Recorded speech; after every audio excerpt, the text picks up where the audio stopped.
Good. All right. Hello, everybody. I'm Farron Jacobson. I'm the president of Fresno City Toastmasters. Welcome to our guests, Lynn and Rose, as well as everyone else attending the meeting. We always like to kick it off with our mission statement. It's at the bottom left-hand corner of your agenda if you have that handy. It says, we provide a supportive and positive learning experience in which members are empowered to develop communication and leadership skills, resulting in greater self-confidence and personal growth. So that's what you're looking for. You're in the right place. Thanks for joining us today. I don't really have any new business other than the training that kind of came up last minute. Board members, who was able to attend that? I think you, me, and Denise. Are you muted? I didn't make it. Okay. No, Chanel. Who is? Oh, Sonia came. Sonia. Wait, when was the meeting? It was not the exec board, but the training. Oh, I'm sorry, training. Farron. Yeah, training was Saturday. So I think it was but 3 they're of us. also doing this cool thing where you can pick 2 sessions, and they have them scheduled through this week and next week, and I think maybe the following week. And you get to pick what you want to learn. So maybe even if you missed the full training, you can at least sign up for those. And I'll send you the email so that you can sign up for those. And I don't think there's any other new business unless I'm missing something. All right, cool. Then I will just turn it straight over to the Toastmaster of the day, Joey Myers. Thank you, Farron. So our theme for today is I Have a Dream, and that is very fitting because we just got off of Martin Luther King Jr., our holiday weekend, this last weekend. I won't keep us too long here, but I do hope after everything that's gone on the last 4 years and moving on in this year, I hope that both sides, because I think everybody here can agree that both sides have been at each other's throats. And I hope that he had many messages, but the main message of that we want to be judged on the content of our character, not the color of our skin. And this goes to both sides, not just one side, but I hope that both sides can listen to that message and judge people based on the content of their character, not by something that they cannot control, that they're born with. So that is my message. And I hope this year that we can get a little bit more synergy with each other, find a little bit more synergy with each other. And I think that is a winning message. So that is my I Have a Dream theme break-in. And what I will do now is I'm going to introduce our general evaluator of the day, who is first timer, I think, right? General eval, Brent? Yep, so it's Brent Paulson. He is our general evaluator. Take it away, Brent. All right, thank you. Today I'll be the general evaluator to see how the meeting progresses and give my feedback on the general topics of the day as well as how the meeting progresses. So with that, Joey, do I turn it back over to you? So what you can do is you'll start introducing, you have the agenda pulled up there, Brent? Yes. Okay, so what you'll do is you'll introduce each one. So grammarian, you'll bring up Heather, then Counter, Farron, me timer, and then Farron, Zoom master, and just give us a chance to, because we got a couple guests today to talk about each role. So go ahead. Okay, well then we'll go ahead and introduce the grammarian of the day, which is Heather Davis. Thank you, Brent. I wanted to go somewhat with the theme of I Have a Dream as well. So the word of the the word of the day is idyllic. And what that means is extremely happy, peaceful, or picturesque. So throughout this meeting, I'll make notes of who is able to fit that into a conversation.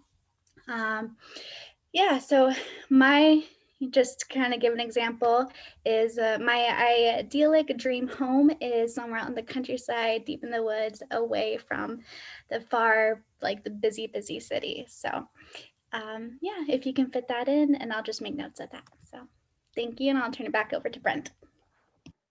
Great, thank you, Heather. Hopefully we can use the word idyllic in our conversations here today. And with that, we'll go up to the counter, which will be Farron. Thank you. As the odd counter, I get to keep track of everybody's crutch words, which are words that we use in place of a pause. This could be something like so, well, things like that. I will keep track of everyone's crutch words and then report back at the end of the meeting.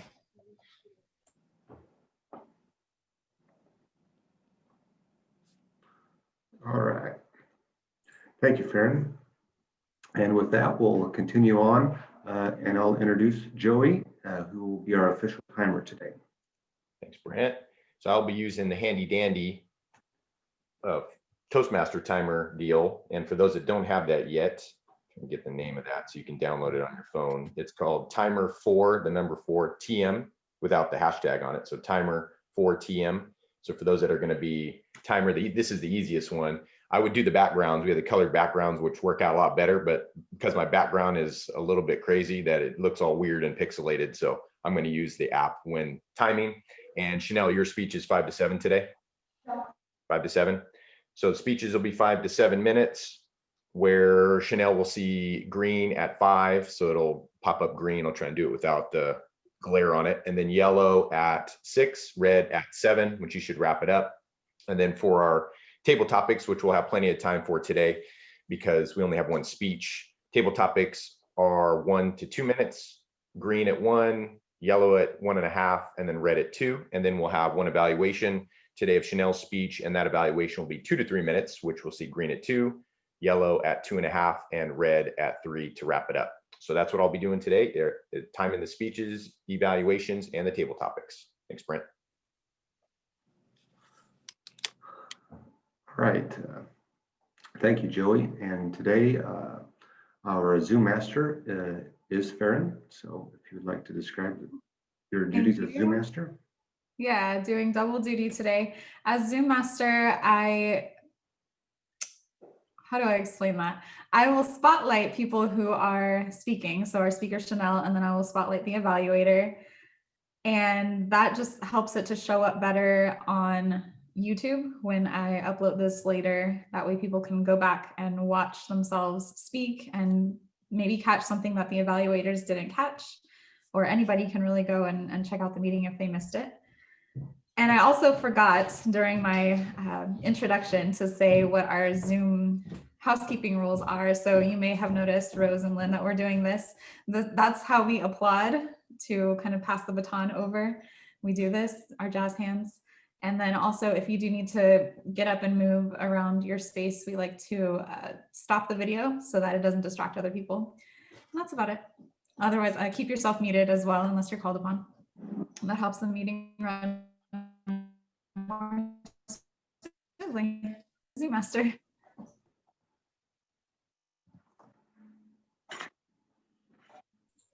All right. Thank you, Farron. So with that, I'll turn it back over to our Toastmaster of the day, which of course is Joey, and he will introduce our first speaker. Thank you, Brent. Good work. Like it. All right. Our first only speech today, typically we have 2 speeches, is by Chanell West, and I have her intro. So she is giving a persuasive speech. Typically, Chanell gives us a very idyllic speeches. I get to learn quite a bit from her and her, especially as she puts things together presentation-wise with pictures and things like that. So persuasive speech, it's her 8th speech. The title of her speech is Our Greatest Addiction is Made to Fit in Our Pocket. Little bio, Chanell is excited to be giving her persuasive speech on a topic that has had a big impact on her life. She hopes that all of you will glean something valuable from her speech today. Without further ado, please welcome Chanell, and the title of her speech, Our Greatest Addiction is Made to Fit in Our Pocket. Chanell, take it away. Hi, everybody. Unfortunately, I do not have a PowerPoint for you today. It's just going to be my voice and my lovely face for you. I'm trying to stretch myself to get outside of the PowerPoint sphere. So to start, I'm going to ask some questions for everybody. Are you ready for this? Raise your hand if you own a smartphone. I'm assuming everybody's raising their hands. Raise your hand if you have used your smartphone today for any purpose. Raise your hand if your smartphone is within 2 feet of you right now. Lots of people. Raise your hand if you can't remember the last time that you actually left your house without bringing your smartphone with you. And raise your hand if you've ever experienced that temporary spasm of panic because you temporarily misplaced your smartphone and you don't know where it is. Again, I myself am raising my hand for all of these. My point is, we know that technology has become a really important part of our lives, and we are probably no strangers to the idea that technology and smartphones can actually be addicting. The research on this has been out for several years. We've all read articles about the addictive nature of our smartphones. So yes, today I am going to be talking about smartphone addiction. But what I don't want to do is to beat the dead horse that smartphones are making us all dumber, ruining our memories, and turning us into antisocial hermits, though there is some evidence to support those points. Rather, my goal today is to encourage all of us, including myself, perhaps especially myself, to take a more serious look at the impact that our phone habits actually do have on our lives.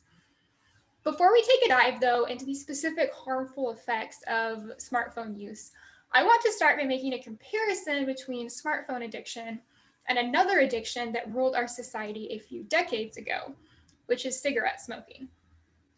According to Gallup.com, we know that 50 years ago, around 40% of Americans aged 15 and older smoked. Today, that number is only about 15% of American adults. I will pose the question, why was smoking so popular in the mid part of the 20th century? I believe that its widespread practice had to do with 3 key characteristics, which I will explain for you here. Number 1 key characteristic, accessibility.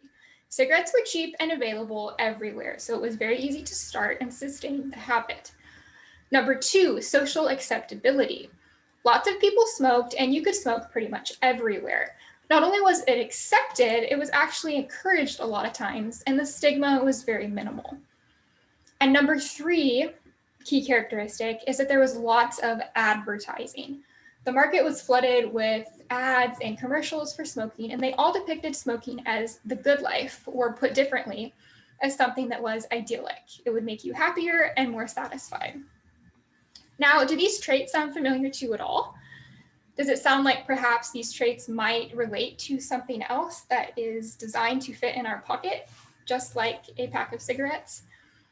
As a society, we pride ourselves for having lowered our smoking rates, and I agree that this is a good thing, but perhaps we have only replaced our past vices with new vices. So let's look at these 3 characteristics in light of smartphones. I'm going to call them the 3 A's because accessibility, acceptability, and advertising. So accessibility. Smartphones are affordable for the average American, and they are easy to purchase. 2, acceptability. Everybody has a smartphone, right? My 10-year-old cousin has a smartphone. My 87-year-old grandma has a smartphone. Now, she might not always know how to use it correctly, but she has it, and she does in fact text and go on the internet with it. So my point is that smartphone use is widespread among people of all ages. Number 3, advertising.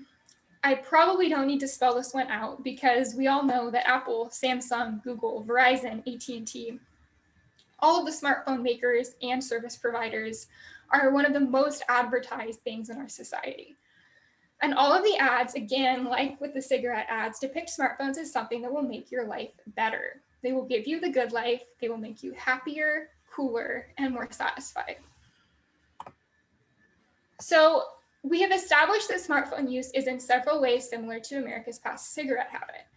Now, to continue, I'm going to ask you guys a different question, switching gears a little bit, which is, what is an addiction? If you had to define the term addiction, what would you say? Now, to help us out a little bit, I did look up a definition from the American Society of Addiction Medicine, which I will read for you here. Addiction is a treatable chronic medical disease involving complex interactions among brain circuits, genetics, the environment, and an individual's life experiences. People with addiction use substances or engage in behaviors that become compulsive and often continue despite harmful consequences. So from this definition, we can pull out 2 distinct characteristics of addictions. which is one, that addictions are compulsive, and two, addictions continue despite harmful consequences. I think it's pretty clear that smartphone use can be compulsive, as we've all experienced that urge to pick up our phone and look at the time or to check our notifications. However, let's explore some of the ways that addiction, and smartphone addiction in particular, can actually be harmful. So in order to do that, bear with me here, I'm going to ask you yet another question, which is, why are addictions harmful? We typically take it for granted that addictions to hard substances like heroin or crack are bad, but what fundamentally do addictions actually take away from the person who is suffering through them? So we're going to look at 3 ways that addictions are harmful. First way, addictions detach people from engagement with others. Addictions are by nature escapist. Think about it. We typically use addictions to escape from elements of life that we don't like. We use them because we don't like the reality that's going on around us, and so we try to create an alternate reality where we don't have to think about what's really happening. However, the main pitfall of escapism is that it pulls us away from engaging in relationship with people. It keeps us from connection and drives us into isolation. Number 2 reason that addictions are harmful is that they distract us and delay us from reaching our goals. At this point, I'm going to hit you guys with some scary statistics, okay? Are you ready? According to entrepreneur.com, millennials, of which I'm one, spend around 3.7 hours a day on their smartphone. Gen Zers spend about 3 hours a day on their smartphone. However, you older people are not exempt either, because this same poll showed that boomers spend about 2.5 hours a day on their phone, which surprisingly is not that much less than the younger generations. If you do the math, which I did, if you spend 2.5 hours a day on your phone, that means you are spending 38 days out of every year looking at your smartphone. If you spend 3.7 hours a day on your phone, like my age group, then you are spending 56 days out of every year on your phone. If those many hours are not being used to further our actual goals, then I would argue that it's wasted time. And number 3 reason that addictions are harmful is addictions can cause physical harm. Now, the physical effects of smartphone addictions might not be as obvious as those of smoking or alcohol addiction, but they do exist. Prolonged smartphone use is shown to lead to increased levels of depression, difficulty focusing, and memory loss, according to the Great Good magazine. Now, obviously, these harmful effects of smartphone use do not apply to every single time we use a smartphone. I want to make it clear, I'm not advocating for you to go and flush your smartphone down the toilet today the moment that this meeting is over. Smartphones and technology in general can be useful, and I could also say in our society today, they're even necessary. They can improve social connections and interactions if we're using them in that way. And in our professional lives, smartphones can also help us to do our job more efficiently and therefore actually aid in reaching our professional goals. They can be used for good, but unfortunately, as humans, as is our tendency with most things, we can be gluttonous. We want more and more of a good thing until we spiral into addiction. And that is what often happens with these little things. So I'm going to leave you with 2 points here that I really want to hone in on.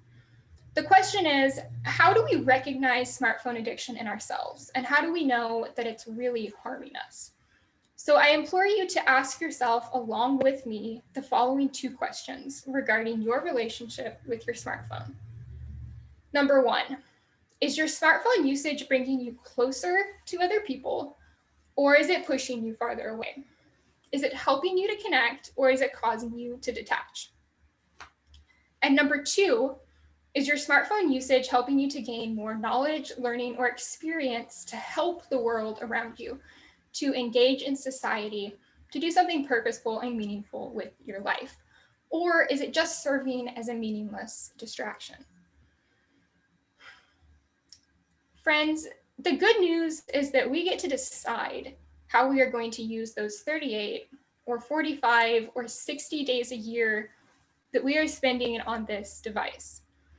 At my age, if I continue to use my smartphone for 3 hours a day, which many days I do, until I am 75 years old, I will spend 7 accumulated years of my life on this.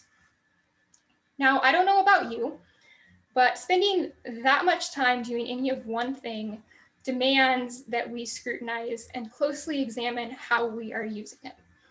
So my takeaway for everybody today is I hope that you will take some time to examine what your relationship is with your smartphone, and is it really adding something valuable to your life, or is it only taking away? Thank you for your time. Thank you, Chanel. Well done. Well done. Good persuasive speech. And speaking of dropping your cell phone in the toilet, I have a buddy who can't get his cell phone insured anymore because he's done it where he's standing at the urinal with the phone right here and he's dropped it in the toilet like 4 times. So he can't even get it insured anymore by the cell phone company. So speaking of flushing your cell phone down the toilet, thanks, Chanel. So now we're going to move on to our table topics portion of the meeting. And not only is Brent doing the general eval for the first time, but have you done table topics before, or is this first time on that too? I did the table topics last week. Oh, last week. Okay. So, but you're doing double duty. So that's the first time you're doing double duty. So Brent, go ahead and give us what we're doing with table topics, the why, the how, all the good stuff. All right. Thank you, Joey. For table topics this week, the topic that I wanted to visit with everybody, have everybody visit about, was the continuation of I Have a Dream by Martin Luther King. And I'll post those into the chat here right now. And the first one will be, when we were young, we always had a dream job that we wanted to become. I wanted to be a farmer when I was 5 years old, up through high school and everything like that. So then the second question is, it's a little more deep, I guess, is there a time when you helped achieve MLK's dream of making the world a better place, regardless of the person that you were, the color of the person that you were helping? So with that, we'll allow any volunteers that would like to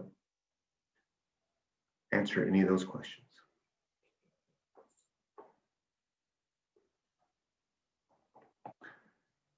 I know on the second question, just to give you an example, this is kind of a small example, but I remember here a few years ago when we were remodeling a house in Southern Virginia, there was a heavy African-American population, and something that I found really odd was going into a store and opening the door for a person of color. A white person in Southern Virginia often did not do that, but a small gesture like that was something that brought us closer to the African-American community in Lawrenceville, Virginia. So even though it's a small gesture, I felt it was important to treat everybody the same, whether it be black, white, yellow, or brown. Good, Brent. Joey, do you have an example? Let me write down your time here real quick. Well, since my theme or my topic kind of went into that a little bit, I'm going to answer question number 1. So my dream, for many of you that know me, I love baseball, is one of my biggest things. And I grew up thinking I was going to be a Major League Baseball player. And all my brain power and resources and everything went into that. Every Christmas, there was a wood bat that was asked for, or a metal bat was asked for, or a glove that I can catch a ball with. And I can remember back to the first time, Little League, that first year, I tried fielding a ground ball. For those that are familiar with baseball, normally you field a ground ball in this kind of position, like you make a basket with your hand. Well, that first ground ball during tryouts, I tried to get the ball to go this way. So I tried to trap it, but the problem with that is the thing you're supposed to stop the ball with is here, and you'd have to almost put it in front of the ball and it hit it. But what I was trying to do is go here, and the ball was already passed. So I don't know how many balls, I'm sure my parents could can answer that question, went under my glove during tryouts. So I'm sure I wasn't really thought of as the kid that was going to go to the best team right away. It was probably more of the wait, and I was one of the last kids to go. But that drive and that motivation to be a major leaguer over the years, with collecting baseball cards, watching baseball games and World Series and the whole thing, I was able to end up playing Division I baseball at Fresno State for 4 years. And at the end of it, I was pretty much done with it all. I was burnt out. I put in all my work, and now I get to coach the kids that I was that kid in the beginning. And that's where most of my love has gone from there. So that's when my dream job in the beginning, when I was younger, was to be a Major League Baseball player. Didn't turn out quite that way, but I'm still in the running for that. So thanks, Brent.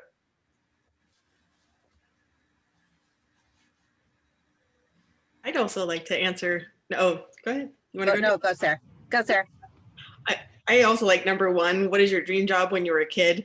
Probably like many of us, we had several of them all the way through. I wanted to be a nurse at one point, but then figured out I can't handle blood or sickness and all that kind of stuff. My mom was a nurse, but that went by the wayside. Finally, in junior high, my dream at that time was to have, we went to, what's that place called? Cape Canaveral in Florida, and got to see the space shuttle sitting on the pad, and got to see all that stuff that went with it. And at that point, I really, really wanted to be an astronaut. So I spent several years, most of my way through high school, being able to say, oh yes, I want to be an astronaut. I was even going to go to the Air Force Academy and do all that kind of stuff. And then I realized that I did not want to spend, like, I would have to give up my family. I would have to give up everything just to pursue this dream. So then that kind of went by the wayside. And I ended up becoming a flight attendant because I love flying and I love being up in the air. I love talking with people, and that kind of fulfilled that semi-dream of wanting to be an astronaut. Thanks. Hey, Sarah. I'll go, Brent. Sorry. Great. The first question is easy. When I was a child, I wanted to be Perry Mason.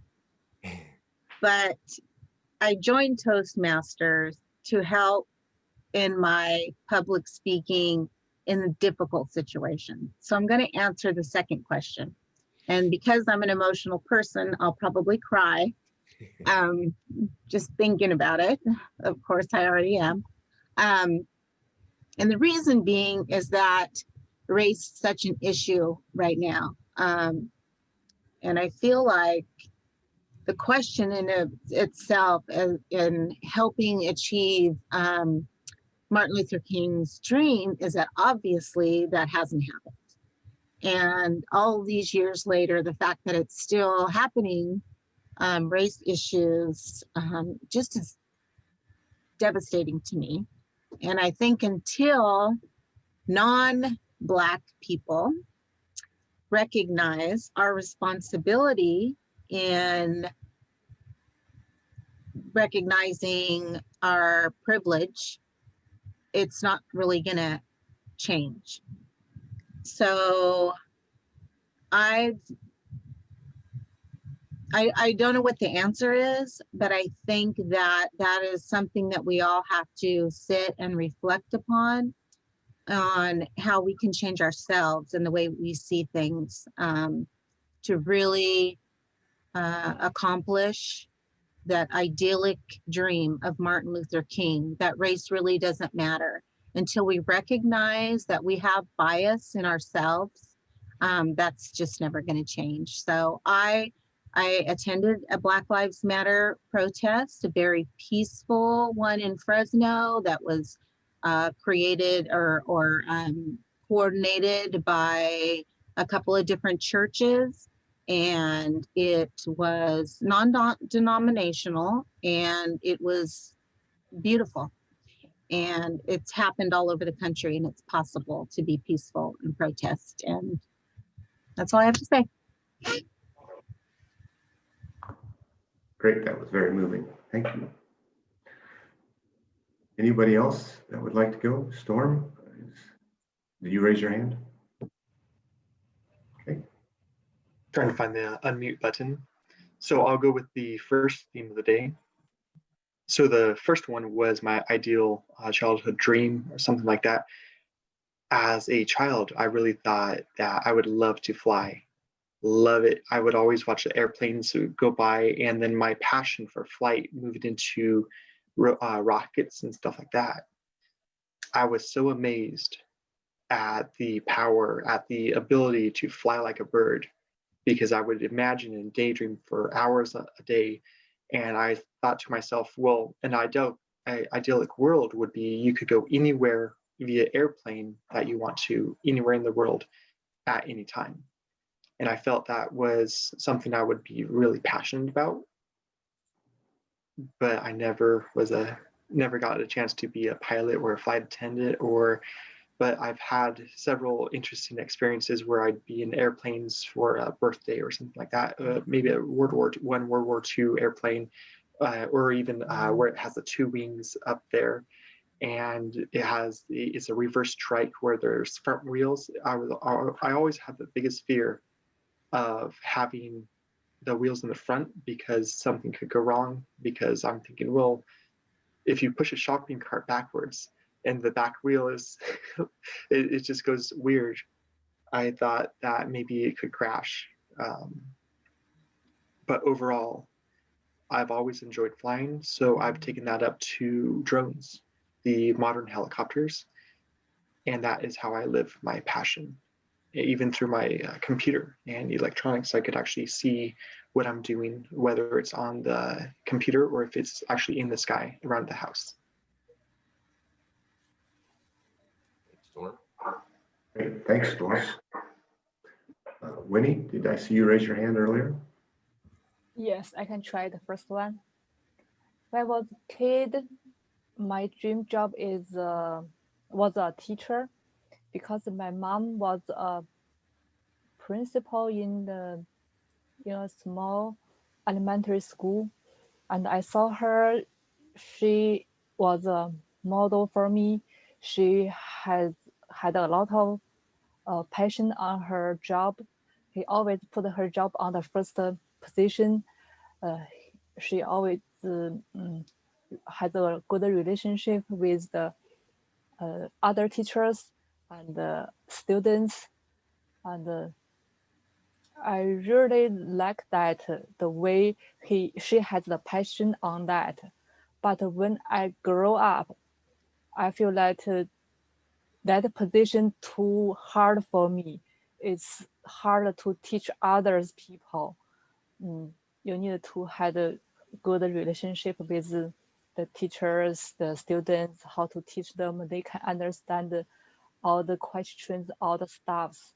That's not my job, so I quit that. Yeah, that's my job was when I was a kid. Thank you. Thanks, Winnie. Thanks, Winnie.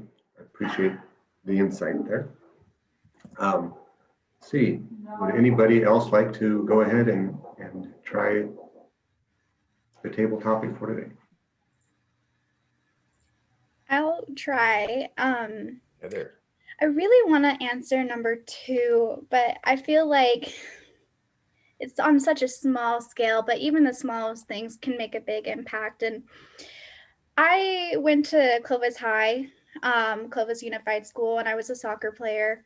I played all 4 years, and I played on many different teams. One of the teams, which was my absolute favorite team, was a team full of, amazing, just these Mexican women that just knew how to play, and they made me such a better player in a lot of different ways. And I don't remember exactly what school it was. I want to say it was Roosevelt. And my team that I was playing for at Clovis High, we had a game there. And a bunch of my girlfriends from that team that I was on, were called the Rebels, went to that school. And I just remember seeing them and just being so excited and giving them all these big hugs and just loving on them and laughing with them. And then just my team was just staring at me like I was crazy. And I know it just sounds so silly and small, but it really opened my mind that, a lot of people have these preconceived notions about other people. And I just have always made a point to be friends with the people that don't always fit in or belong, because I never felt like I did. And that team, my Rebels, was the best team, and they made me feel like, like I was one of them. And I really appreciate that. And they did that, that dream for me. Ultimately, I feel like his dream was about inclusivity, and just being all together. And I got that from them, and that really made an impact on me. Thanks, Heather.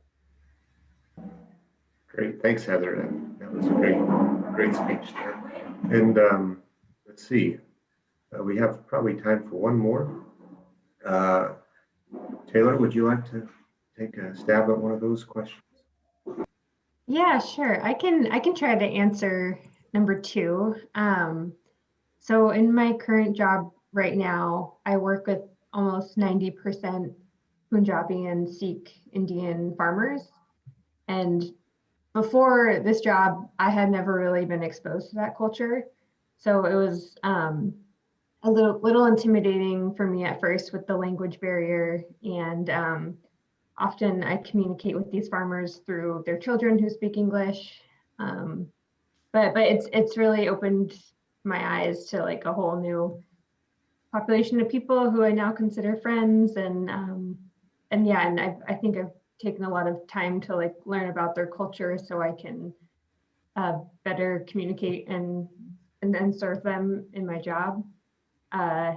One thing that I try to do is, well, before COVID, if they ever offered me food or tea or anything, I would always take it and sit down and chat with them and ask them about their family and where they're from and all those things. I think, yeah, taking the time to do that is really important. Taylor. I definitely agree with you, Taylor. All right, with that being said, we're pushing up right to the end of our table topics time. So with that, I will go ahead and turn it over to our evaluator of speech number 1, which is Denny Mason.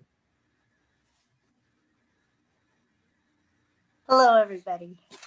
Great topics today. So Chanell, let's see, I've got to see if I can see you on there you are. Okay, I'm on an iPhone. Chanell, as usual, but even more so today, you pack a ton of information into a speech. So even though I want to give an evaluation without notes, I'm going to try to do that. But you say so much in a short period of time. And I want to say that you were very successful at being persuasive today. I think everybody would agree on that. You picked a topic that was relevant to all of us, and you knew that. It was 100%. You started out with questions that we could only say yes to. And that got us in there right away. The first yes, the second yes. By the time you're to the 4th yes, you've got us. Then you went to an argument, making a comparison with cigarettes. And certainly in my generation, I remember cigarettes quite well. And even a younger generation who has a very, I'm sure, negative opinion about cigarettes know about cigarettes. So it was relevant. Everybody could relate to that. It was perfect. And then you made all the points for and against, mostly against. And then going into addiction, you got us emotionally involved with that because everyone's familiar with some degree of, they either know somebody or know about the problems of addiction. Familiar topic again. And most of all, last of all, you went through everything that showing pros and cons. And the thing I liked the best at the very end was the way you tied it up in giving us choices. In your way of persuasion was gentle. It was proving a point by making examples, but you weren't lecturing us, and you were giving us choices and encouraging us to evaluate ourselves, which is pretty easy dose of tough medicine to take. So you made your point. You did it in a very short period of time. You put a ton of information. You had references. I felt that you were animated in your tone of voice and getting the message across. You had me all the way. Very good. Thank you.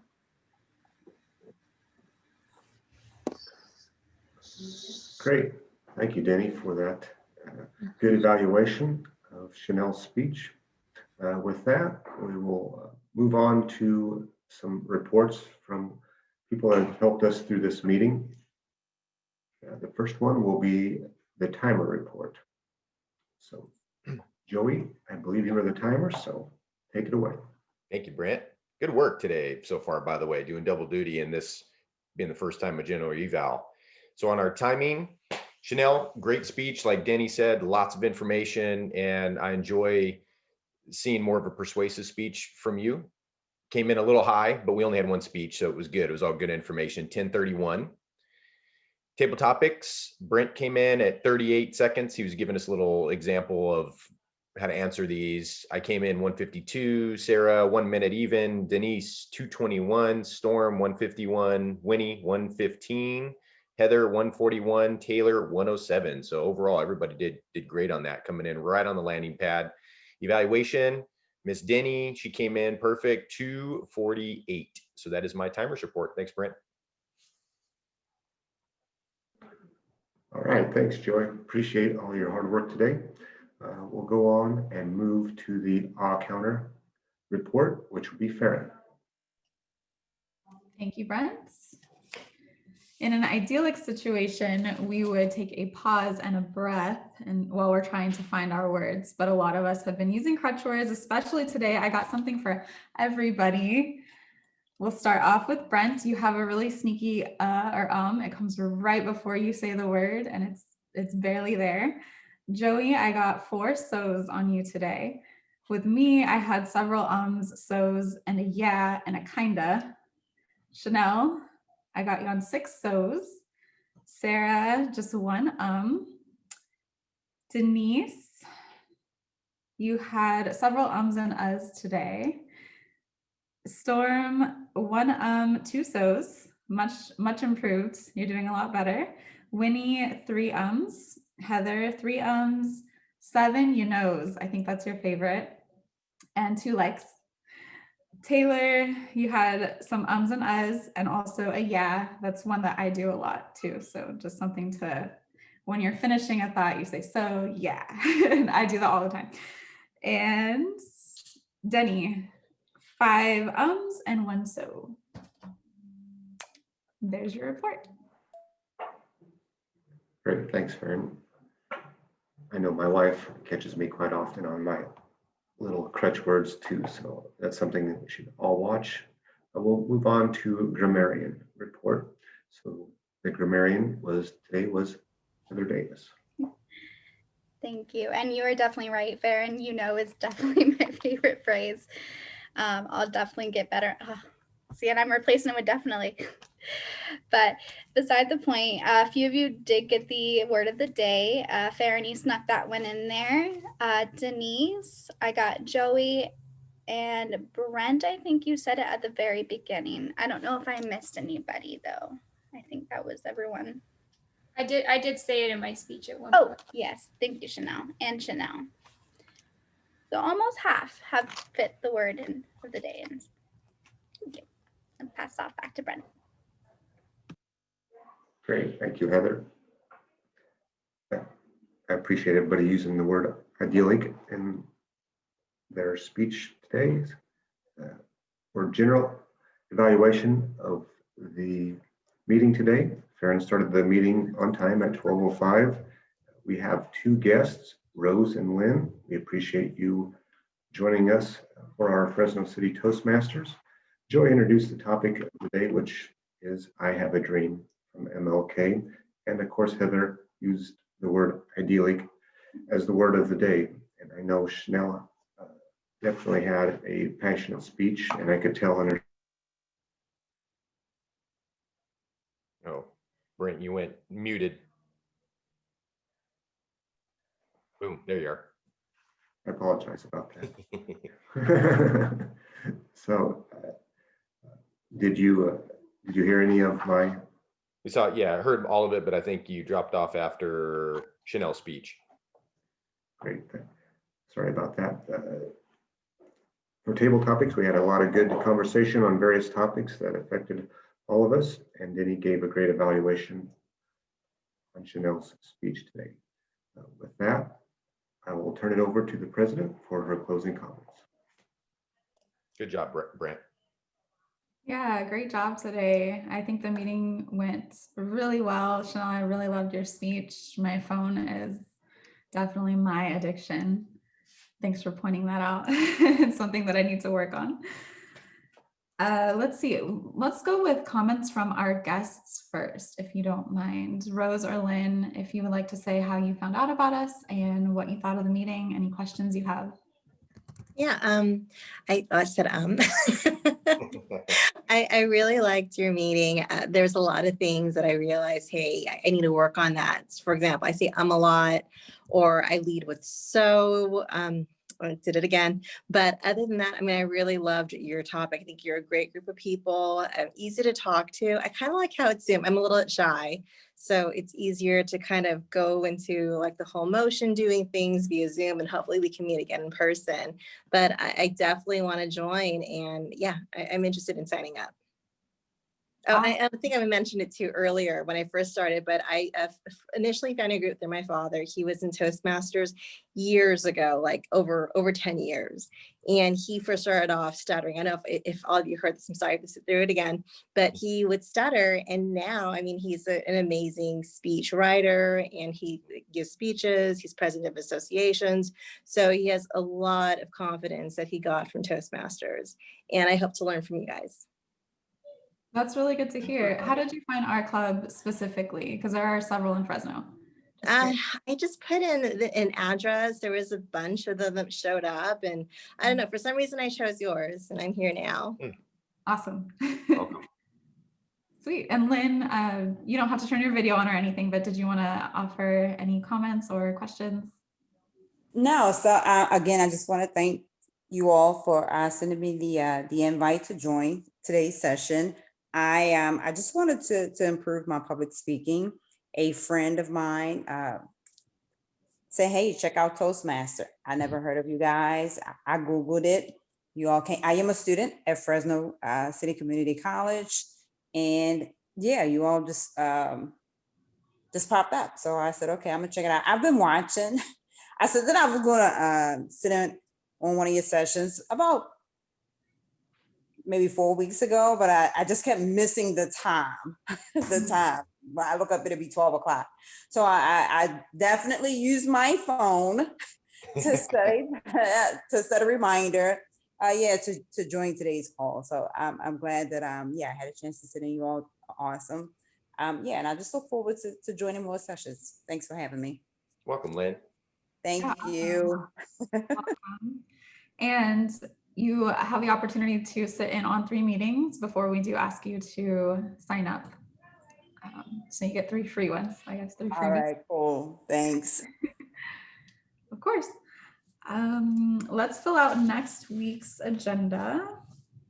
So January 26th is the next meeting. The meeting theme is what's your sign? Do we have anyone who would like to be Toastmaster?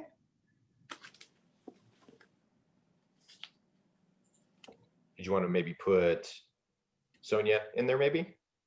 Unless somebody else wants to. Chanel, did you raise your hand? No, I was going to jump in and say I'll be Zoom master. So Oh, even better. Awesome. Master. I'll put myself as Toastmaster next week. I'll check with Sonia. For speakers, we have Denny, Joey, and Heather. Is everyone still good to go? Cool. That's a lot in one day. Do you want to push me over to the next week? Okay, I can do that. Yeah. All right, and if we have time for table topics next week, do we have a table topics master? Denise, thank you. A general evaluator. I can do that. Taylor, thank you. Taylor. Grammarian. I can do that. Brent, thank you. I'll counter.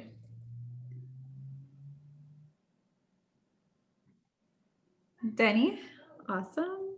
Timer. Storm, you got your thing on mute.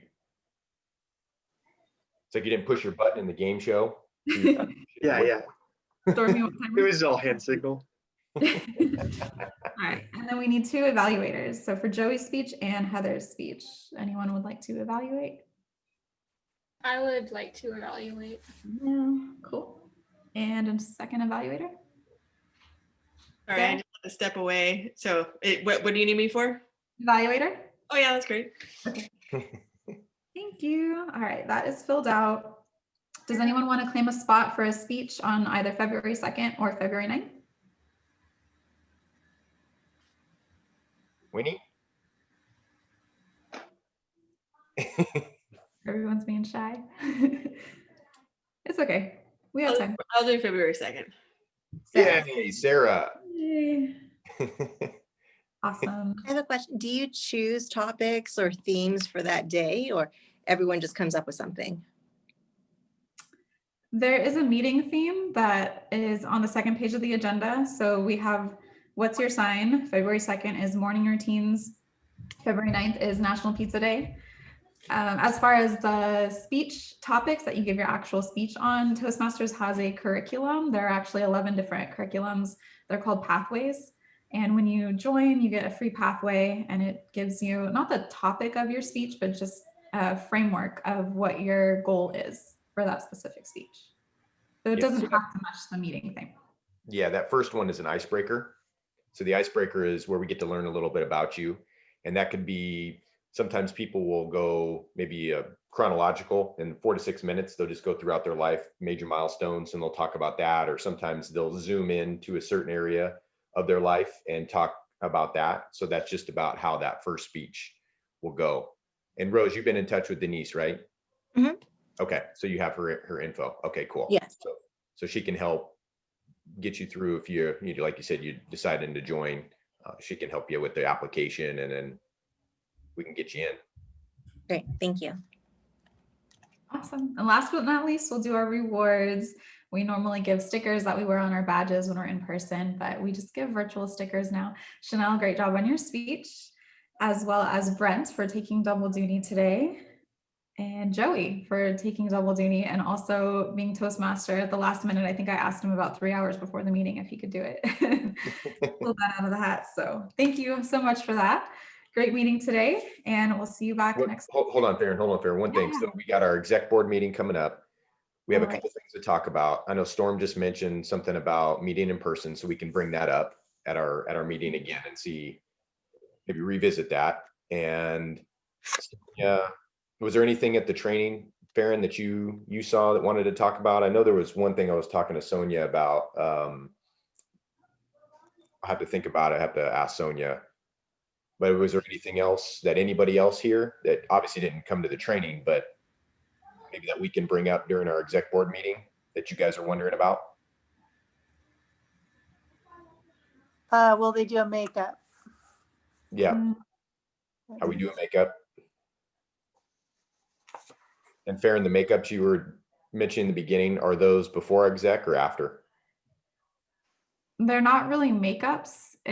They had the 3-hour training on Saturday, and then you're supposed to do 2 additional hours of your choice, kind of like electives. So I don't know if you can make up the training with those electives, but I can check into that. Oh, okay. So these aren't makeups for those that didn't make it. The electives are still in front of us, right? Yes. Yeah. So I signed up for one of those. They've always done a makeup training for us on the main stuff, though. I'll check. I think I heard that they're not doing a makeup session for this one. Okay. But I will double check. Because we need one more member. We need our 4. Okay, cool. Anything else? No, we're good to go. All right, meeting adjourned at 1 p.m. Everybody have a good week. Bye, guys. See you next week.